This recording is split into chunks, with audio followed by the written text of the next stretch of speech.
Добрый вечер. Вы смотрите информационный выпуск сегодня. В начале о главных событиях. Цель увековечения памяти участников Великой Отечественной войны. Министерство обороны России запустило проект «Дорога памяти». Весенний пал травы приводит к крупным пожарам. За последние сутки пожарные расчеты МЧС потушили 12 возгораний. Первый остинский композитор и дирижер, основоположник Остинской композиторской школы и первой в Южной Осетии музыкальной школы. 10 марта исполняется 131 год со дня рождения Бориса Галаева.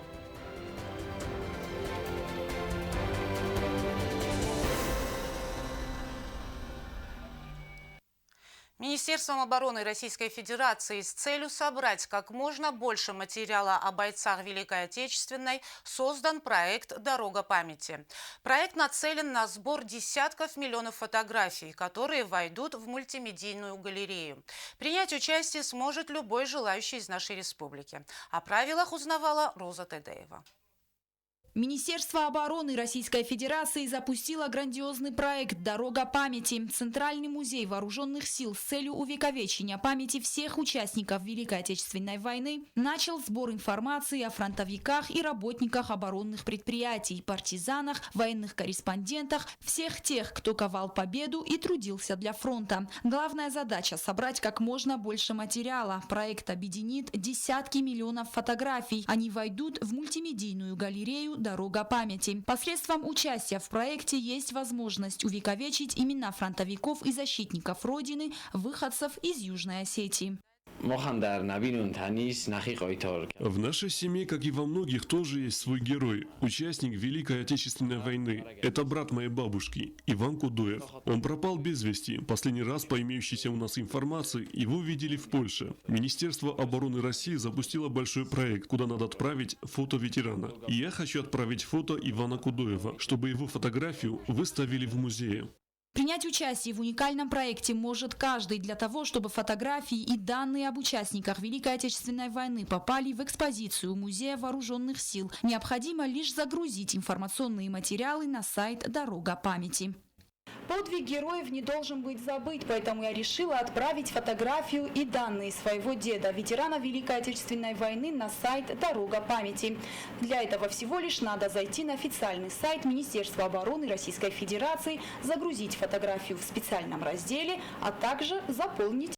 Все собранные фотографии будут выставлены в мультимедийном музее, который будет возведен на территории главного храма вооруженных сил России к 75-летию Великой Победы. Наша задача, чтобы наряду с другими защитниками Родины, как и в годы Великой Отечественной, в строю были наши соотечественники, которые внесли неоценимый вклад в борьбу с фашизмом. Роза Тедеева, Аида Кочиева, Сармат Кузитаев. Информационный выпуск сегодня. Делегация из Южной Осетии во главе с президентом фонда раненых Мадиной Плиевой вернулась из Донецкой Народной Республики. Юго-Остинская делегация доставила памятник павшим героям Донбасса. Открытие будет приурочено ко дню признания независимости ДНР и состоится 11 мая. Подробности у Елены Гасаевой.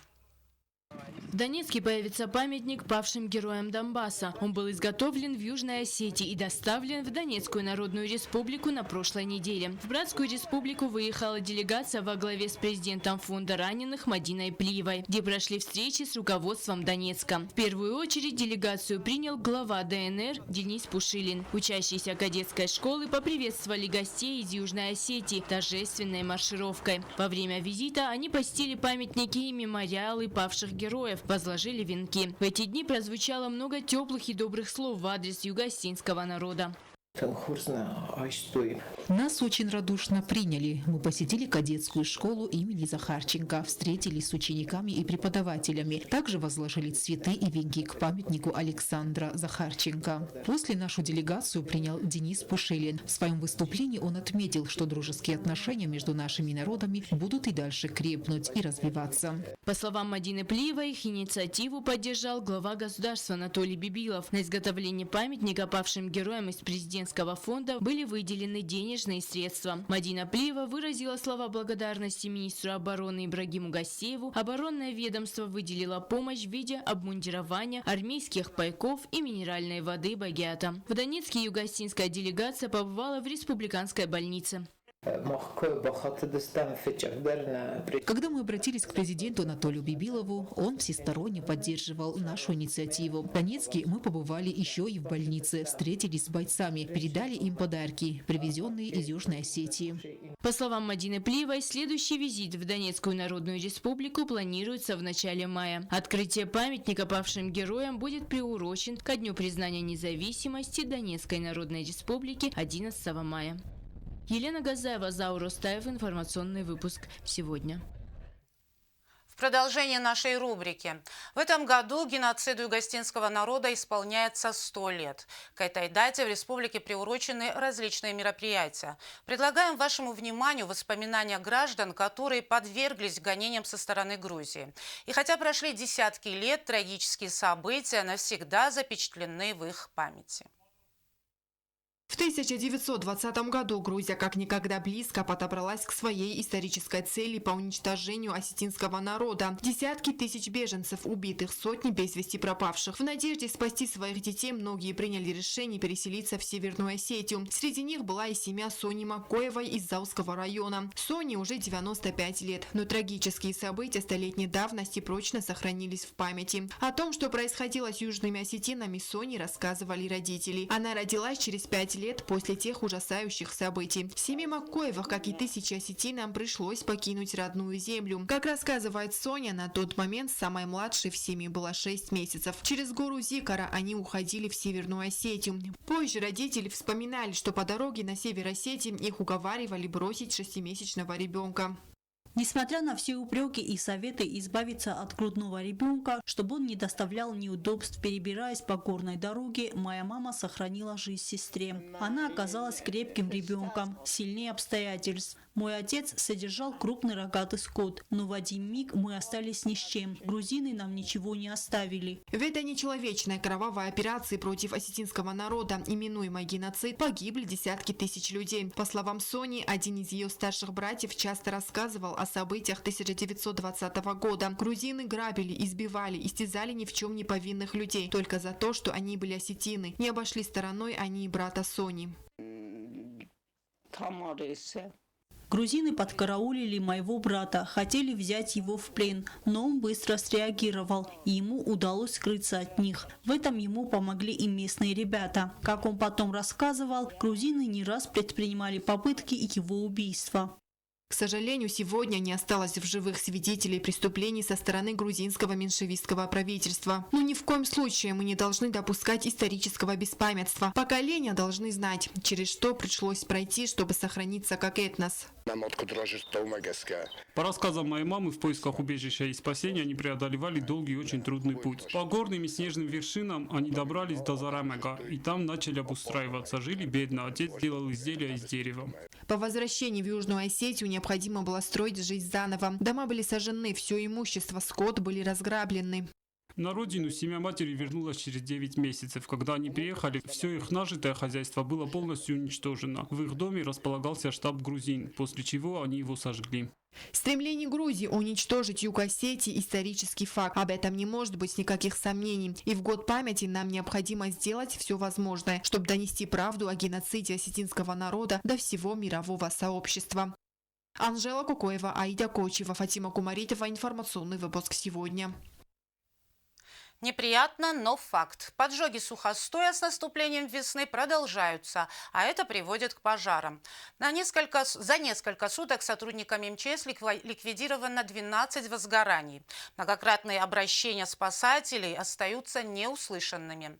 За безответственное отношение к окружающей среде граждане будут привлекаться к административной ответственности. Тему продолжит Роза Тедеева.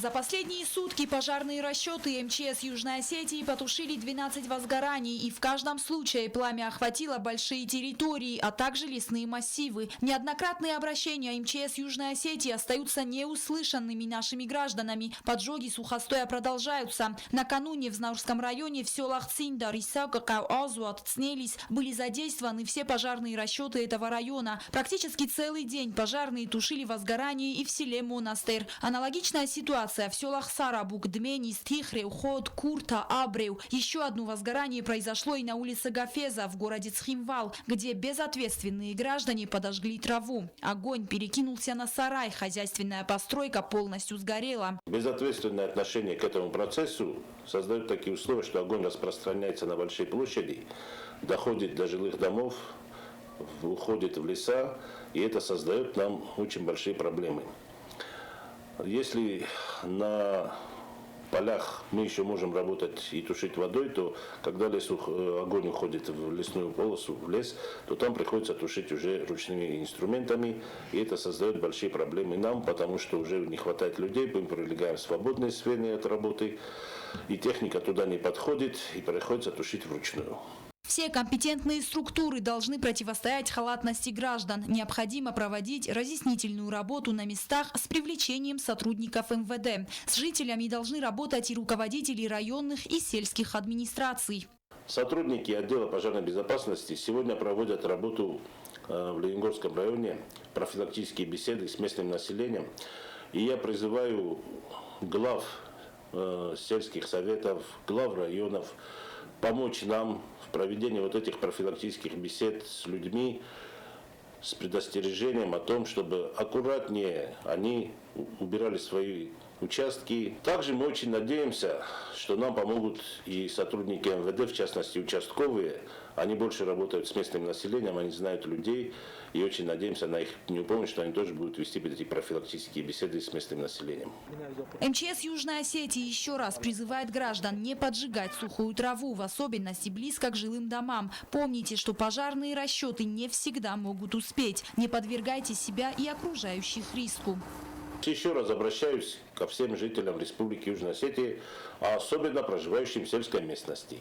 Значит, более ответственно подходить к этому моменту уборки своего садовых огородных участков и не допускать распространения огня, потому что, я еще раз говорю, очень сложно будет потушить, если огонь перекинется на жилые дома, а такое уже у нас было, и мы еле отбили, спасли, скажем так, эти жилые дома.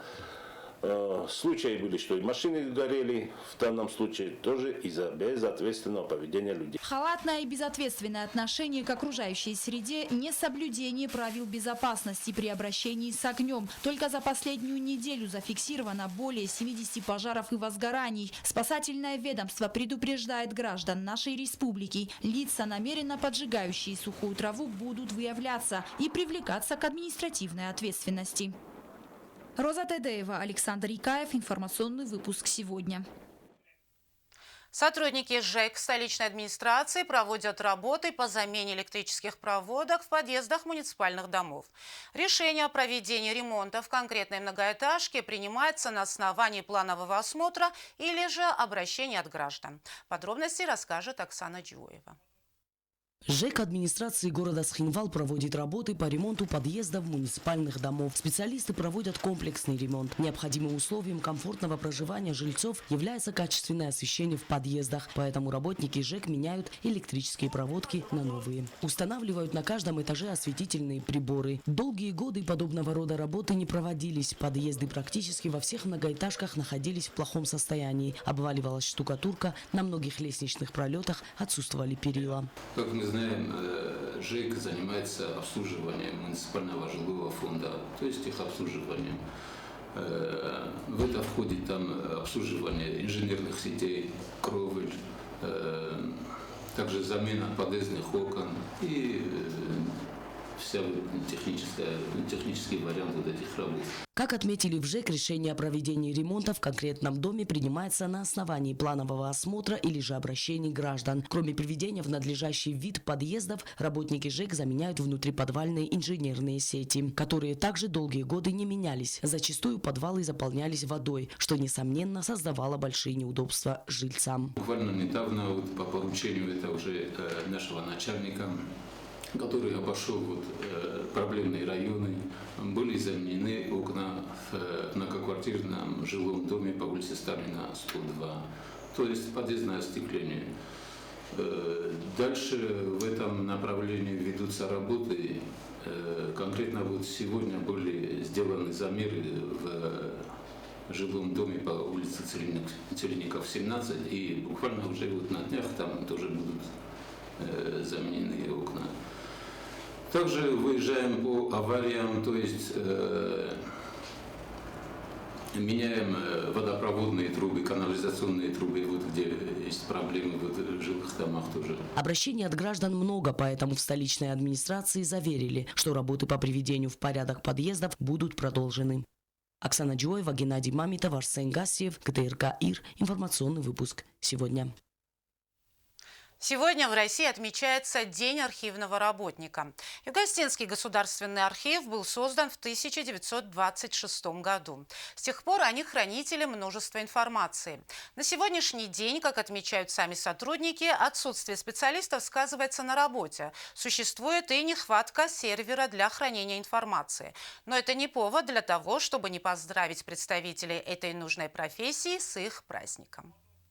Государственный архив был создан в 1926 году. С тех пор и осуществляется хранение и учет архивных документов. В их числе документы по личному составу, то есть трудовые договоры, заявления о приеме на работу, заключении и расторжении брака и так далее. Эти документы имеют определенный срок хранения, но в Госархиве содержатся документы и постоянного хранения. К ним относятся государственные бумаги. На сегодняшний день в архиве работает 41 человек. Структура Центрального государственного архива состоит из 6 отделов, и работа каждого отдела связана с другим. Отдел по упорядочению документов занимается обработкой документов. Документы привозятся в россыпи и формируются в дела. Далее составляются описи и передаются отделу по обеспечению сохранности документов.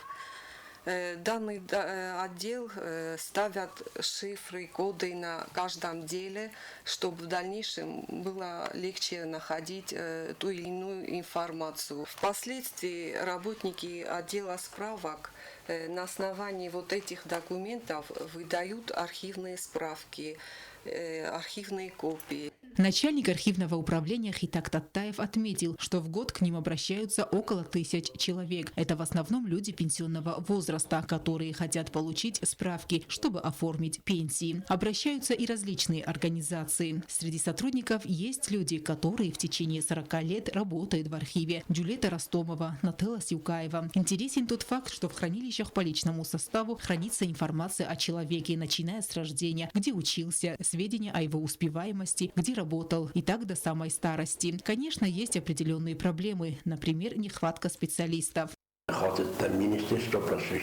У нас нет ни одного специалиста. Я когда-то обращался в правительство и в Министерство образования с просьбой выделить лимиты, но ни один из абитуриентов, как показала практика, не захотел выбрать эту профессию. Отсутствие специалистов сказывается и на нашей работе. Также у нас нет и сервера, где бы хранили информацию, а компьютер в этом плане может подвести. Пользуясь случаем, хочу поздравить всех своих сотрудников с их профессиональным праздником. Хранители времени – это работники архивов. Люди этой профессии ежедневно прикасаются к прошлому. Вряд ли найдется человек, которому хотя бы раз в жизни не пришлось обратиться в эту организацию. Алена Утаева, Алим Бетеев, Фатима Кумаритова. Информационный выпуск сегодня. Сегодня исполняется 131 год со дня рождения остинского профессионального композитора, дирижера Бориса Галаева. Его творчество многогранно в Осетии, им по праву гордятся. В 1936 году Галаев основал Югостинский государственный ансамбль песни и танца «Симт». Подробности в нашем следующем материале. Борис Галатий – первый остинский профессиональный композитор и дирижер, основоположник Юго-Остинской композиторской школы, государственного ансамбля песни и танца «Симт», фольклорист и этнолог, автор и дирижер первых остинских симфонических произведений, первый остинский композитор художественных фильмов. Сегодня исполняется 131 год со дня его рождения. С 1931 года постоянно жил в Цхинвале, и с этим городом связаны самые плодотворные годы жизни первого профессионального остинского композитора. Галатий преподавал и был директором основанной им музыкальной школы с 1938 по 1901 год, дирижер и директор Юго-Остинского драматического театра с 1941 по 1952 год, художественный руководитель и дирижер основанного им Юго-Остинского госансамбля песни и танца, научный сотрудник Юго-Остинского научно-исследовательского института. Он создал этот ансамбль, и как он говорил, что это лучшие мои годы. 14 лет своей жизни он посвятил созданию, становлению и развитию художественного ансамбля. И это, говорит, были мои лучшие годы. Вот. А еще хочу сказать, что очень многое он сделал для развития профессиональной академической музыки в Южной Осетии.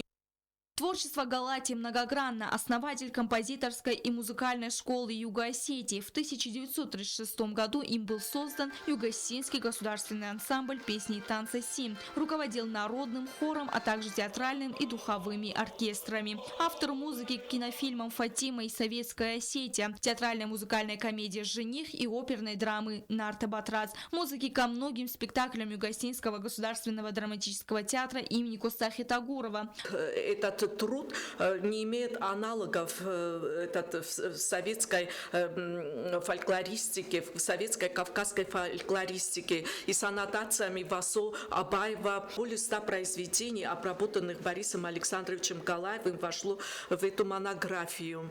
Автор произведений для духового оркестра, создатель вокальных, хоровых, а также аранжировок мелодий осетинских народных танцев для фортепиано, обработок осетинских народных песен для хора с сопровождением народных музыкальных инструментов. Его вклад в развитие национального искусства неоценим. Борис Галатий собирал осетинскую фольклорную музыку в разных ущельях Осетии. Им были записаны сотни образцов народно-песенного творчества и инструментальных наигрышей. Записывал он их на старинный граммофон.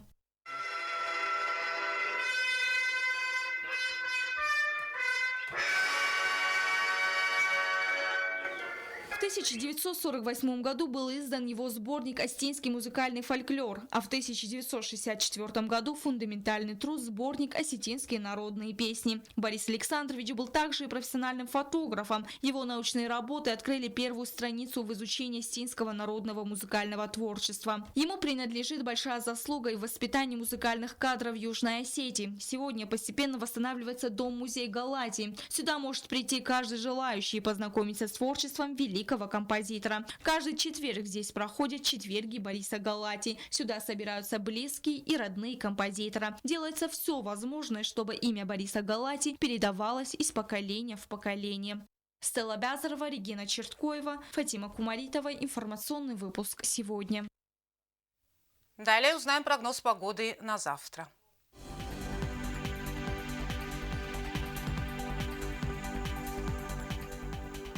По всей республике ожидается ясная погода. В Знаурском районе днем плюс 15, ночью плюс 4.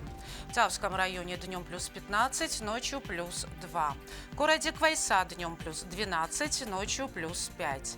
В Ленингорском районе днем плюс 20, ночью плюс 3. В столице республики в Цхинвале днем 19 градусов тепла, ночью плюс 3. На этом наша программа подошла к концу. Я Ирина Джугоева. Желаю вам всего доброго и до свидания.